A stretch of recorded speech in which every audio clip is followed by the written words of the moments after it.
Hey, what's up, everyone? Welcome to another BKFC Reddit Ask Me Anything. We're joined by JR the Lion Ridge. How you doing, man? I'm good. So, I'm gonna get Reber's question out of the way right away. He said, "Who the hell is Josh?" Oh my God, I knew as soon as you said Reber, I knew exactly what he was gonna talk about. So Josh, funny funny story. So Josh is my legal name, Oh, Joshua, right? okay. So there was a point in time where I got super fat, man. I was done. I stopped fighting for a period of time. Okay. I thought I needed to get a job and a corporate job and have insurance, all that good stuff. I gained a lot of weight. I was in a terrible relationship, and I've got pictures. And I was showing Ryan one day, and he's like, "Oh my God, that's Josh." So it's an ongoing. Even with Mike, it's an every time I get out of camp, right? They're like, "Man, you can't bring Josh back. You can't bring Josh. Oh, you're looking like Josh now. It's been 2 weeks. You're looking like Josh. Don't turn back into Josh. We need to see the line." I'm all right. Okay, that's really funny. Yeah, because he sent me that, and I was like, I don't know what the hell that means, but I knew it was gonna be funny because it was coming from Ryan. So, Yeah. So if you see Josh on Instagram, you'll be like, "Damn, he's been out of camp for a minute." okay. So I didn't realize, like, like right before we started, I saw your buddy Heckert there in the background. So you guys are roommates. Like, how does that work out? Yeah. Me and Mike have been good friends for a while, and my lease was up in in Tampa. We live on St. Pete side. Okay. Um, and my lease was up. I was in St. Pete every single day training.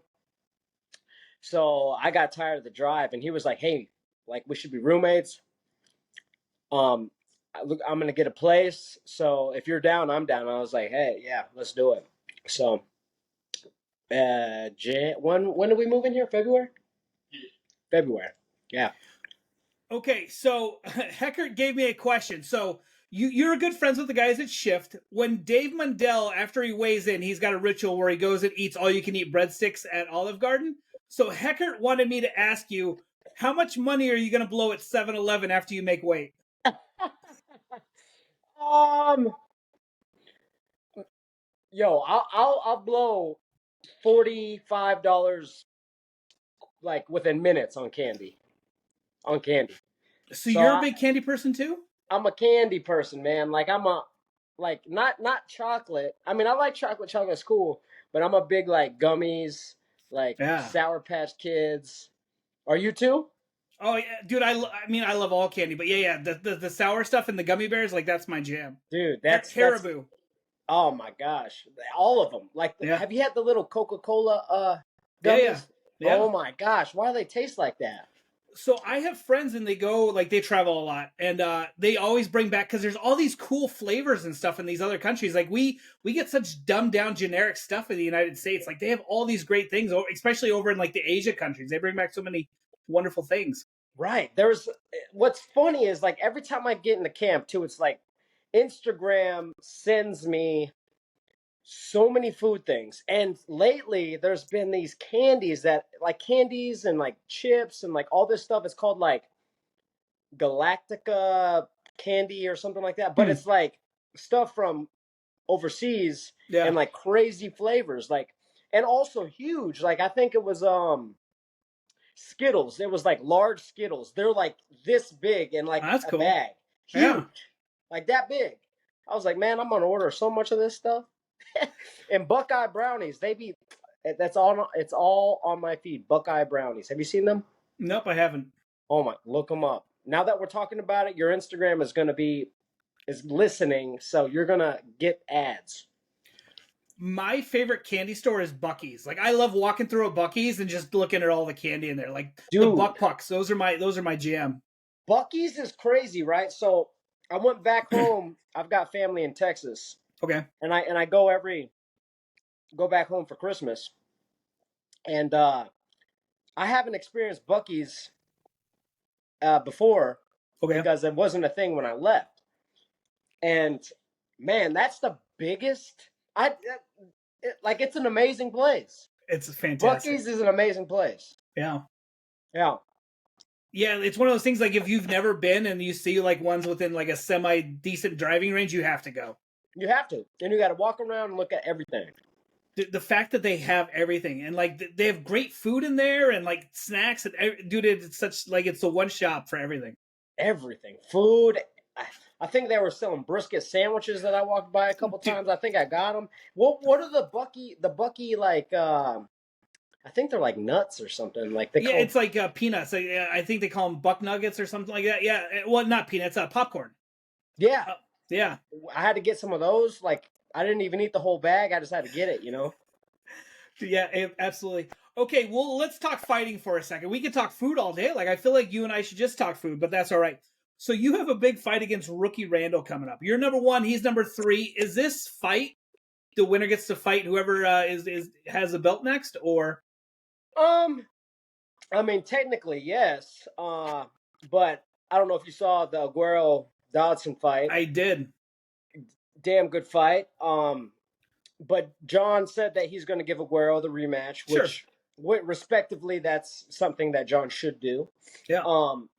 So, with me fighting Randall, yes, it only makes sense the winner of us gets the next title shot. So, if all goes as planned, I'm definitely in the runnings for the belt again. So that's the main focus. And really, honestly, I've told a lot of people this, that anybody that I have to face before I get back to the title is just a body, and I'm gonna run through them because that wasn't me. Like that, I was out of my element. That wasn't me when I fought John the first time, and so yeah. So anybody they put in front of me, it's just somebody for me to get to John. Okay, so we talked to your coach James Battle before we came on, and he said he wanted to know how does this camp feel compared to your title fight camp, and then what are you more focused for this fight? I would say the focus is the exact same as both camps. Okay.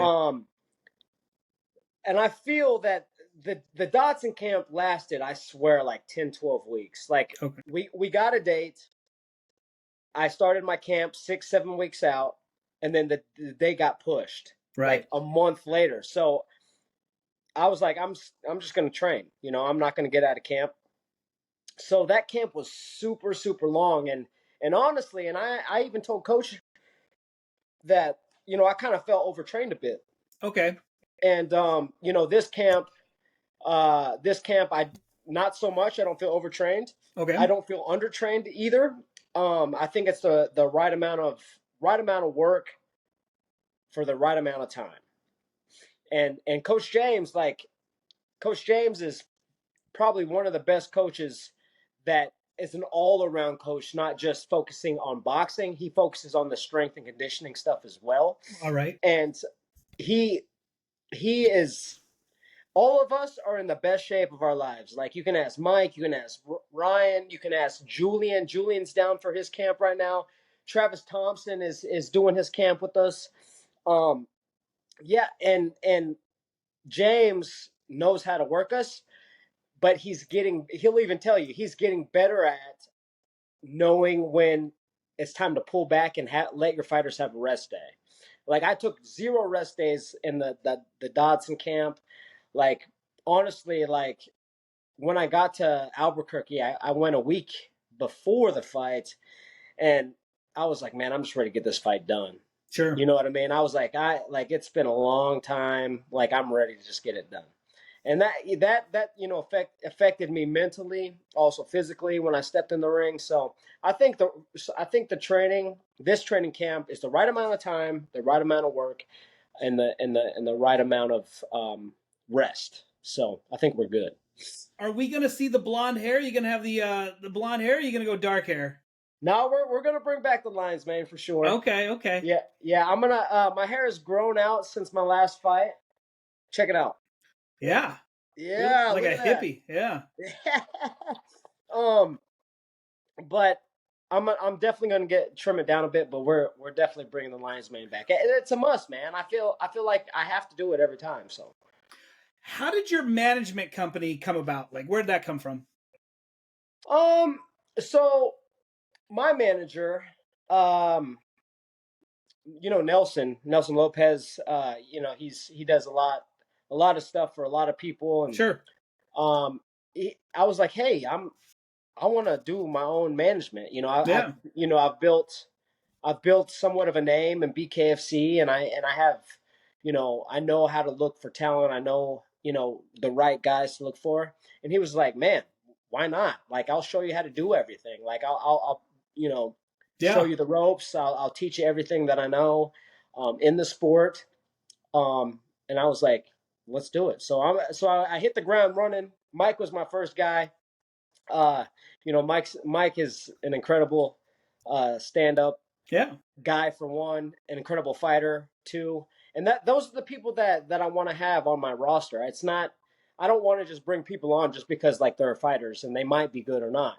Sure. Like my thought process and how I want to do it is when I scout for new talent is there's always one person in a group of friends that sticks out, right? They're more magnetic. Their personality is a little bit higher than everybody Sure. else's.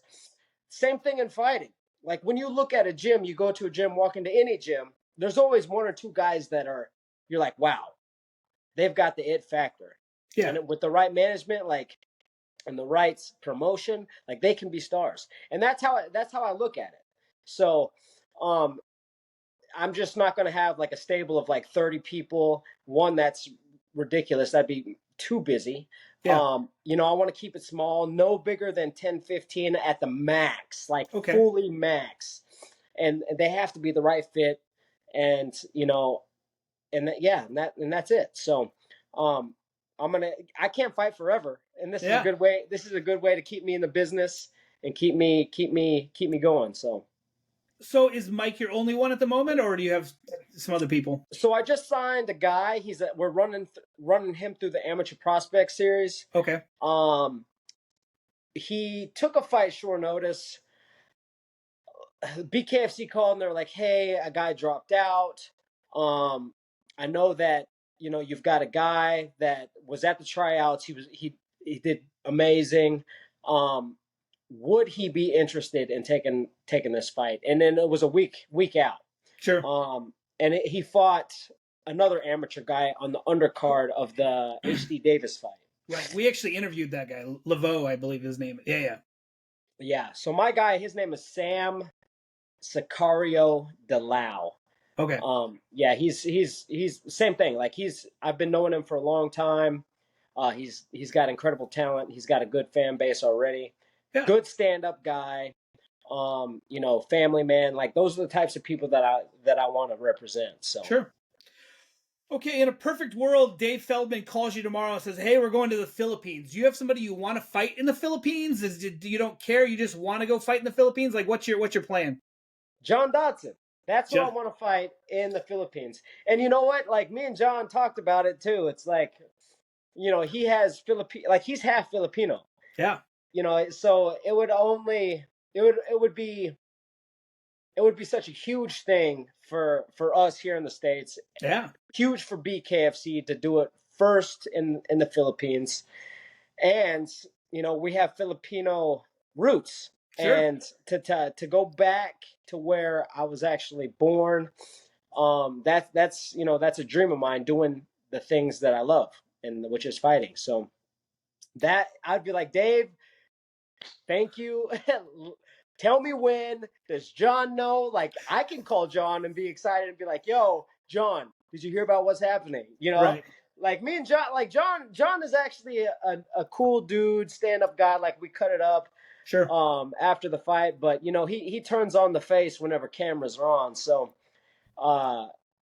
we kind of went back and forth, but other than that, he's a cool dude. Like I could give him a call and be like, John, let's go. Get ready. We're going to the homeland. Do you like is it legal there? Is it one of those things like it's not legal, so we're not going to be there yet? I mean, I wasn't sure like the legality for the Philippines. I'm not sure. I think that's something that, Feldman would have to Sure, probably talk to, like, maybe their boxing commission, or their, whoever does anything over there, and see. But I'm sure it would be easy, because the Philippines, they welcome everything. And sure, they love Manny Pacquiao. You know what I right. mean? Manny Pacquiao's done a lot for everybody over there, and to bring, bare knuckle, a rising sport, over there, I think they would be all about it. They would be 100% like immediate. So let's make it happen. I tell my man, I talk to Nelson all the time about it. And then I've done 2 interviews with BKFC talking about it, and they Yeah. published both of them. So Okay, so Dodson is a big like Teenage Mutant Ninja Turtle guy. Are you a Ninja Turtle guy? I'm definitely not, and I don't know why he came out dressed like that in the weigh-in. I was like, bro, why are you dressed like that? But Those clicks. John is one of those happy-go-lucky type of guys. Like, you know, he can do whatever he wants. Did you? I personally thought that the fight was a draw. The one thing, like, I kind of thought that Dago like coasted round 4 and 5. Did you see it as a draw? I definitely saw it as a draw. Um, I wish it would have went to a sixth Absolutely. round. Um, but yeah, Aguero, he did coast in the fourth and fifth. John, he had to put it on. Like, he had to go all in. Absolutely. So, uh, so yeah, I called it a draw immediately. But the Sure. thing is, like, whether it's boxing, UFC, whatever, if you are challenging somebody for their title, and if you don't beat them decisively, Absolutely. like, they're always going to give it to the champ regardless. So whenever it went to a majority draw, John retains his title. Like that's that. Aguero could be like, well, I should have turned it on fourth and fifth round, or I Yeah. should have given him I should have fought more in the fourth and fifth. Stuck to the game plan, stuck and moved like he was doing the entire fight, and get another knockdown, and that would have definitely won him the title. But all in all, that was a damn good fight. Absolutely. I actually rewatched it already, but yeah. No, that was a. So I was talking to another boxing coach, and he said he thinks that everybody wants the boxers to come in, but he said kind of the Aguero. Oh, where did I go? No. Anyway, he said Aguero, is that boxing type, and that everybody wants to see these boxers come in, but when they actually stay at range and box the whole time, it's going to be very frustrating to most fans who are used to you guys just getting in there and mixing it up. Like, what's your thoughts on that? um, boxing is a sweet science. Yeah, It's a sweet science for a reason, right? So boxing is calculated. It's sharp. It's suave sometimes. Like, it all depends on that fighter's style. Now, I would say more my style is more of like the boxing style. I like to okay, be a little bit more calculated, and take less risk than I have to, sure, and land cleaner shots. Um, but when it comes down to that, I think the boxers that stick to their game plan and also can bang when they sure, need to, that is exciting, because you know, boxing is a sweet science. A lot of people don't know jack about boxing. They just want to see blood. They want to see knockouts. sure. But as a fight fan, and as a guy that enjoys boxing, like, I enjoy to see these boxers come in and do well. So Okay, so you, Julian, and Reber, like the three amigos. How did that friendship come about? it's crazy. So Julian, I met Julian, I think probably 3 or 4 years ago, randomly. Like, Okay, randomly. He came into the gym where I used to train at, MGM, and he was talking with my coach. He needed some place to train. Um, and I ran the boxing program out of my old coach's gym. And Julian comes in, and I immediately knew who he was. Sure. And like he started training there with us. Then he's training with the fight team. Then he asked me to corner him whenever he fought Boswick. And then I actually was the main corner guy when he fought the Caveman Okay. in Wichita. Okay. And you know, it all just started from there, really. And then Ryan, I think Ryan actually knew him before. He started going to MJM. I can't remember, but ever since we were all there at MJM, even Mike was there at MJM. Like we were Right. all like, we all just stuck together just because, like, we were the guys that were actually fighting BKFC and the pros at that gym. So that's how it all started, man. And then we would do camps together. We would run together. We would die together. Like we'd do it all together. So that's how it is. How much more enjoyable is it when you guys all have a fight around the same time so you can be in camp together? Like, is it more fun, or is it like a little better when it's kind of spread out a little bit more? No, I personally like it whenever we're all fight maybe on the same card, or like Julian comes in because his fight is a couple weeks after ours. Right. I love that because just to have other people grinding and sweating and going through the same things that you are for the same goal, it just pushes you even harder. Like whenever I was getting ready for the Dodson fight, it was pretty much me with my coach for 2 to 3 hours a day, Sure. and like just working. And then we had other sparring partners come in from other gyms to kind of mimic John's movements, but it's way better. Like any other fighters out there, they'll probably tell you the same thing. It's way better whenever you have other people getting ready for fights too, especially if they're your friends. Okay, my last question for you. You mentioned sweating, so we're going to talk about Heckert. Like, did he provide you with a hazmat suit? Like, what's the deal? Dude, he's I'm sure he's told you before. He sweats more than any person in life. Yeah. Like he takes his socks off and he can go like this and it sweat like his shoes are soggy. I'm like, bro, what is going on? But when like the last like 3 years, like holding mitts for Mike, like I'm It's just like, disgusting. Yeah. yeah, it's disgusting. And then you posted that video, man. I was dying. That was hilarious because it's so true, man. Yeah. Yeah. All right. Is there any sponsors or anybody you'd like to give a shout out before we call it a wrap?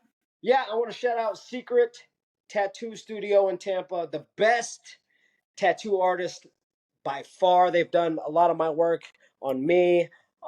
They're amazing, talented people. Excelicor Real Estate. If anybody's looking for a home, purchase a property in Tampa Bay area, holler at my boy Jeremy Rickard at Excelicor Real Estate.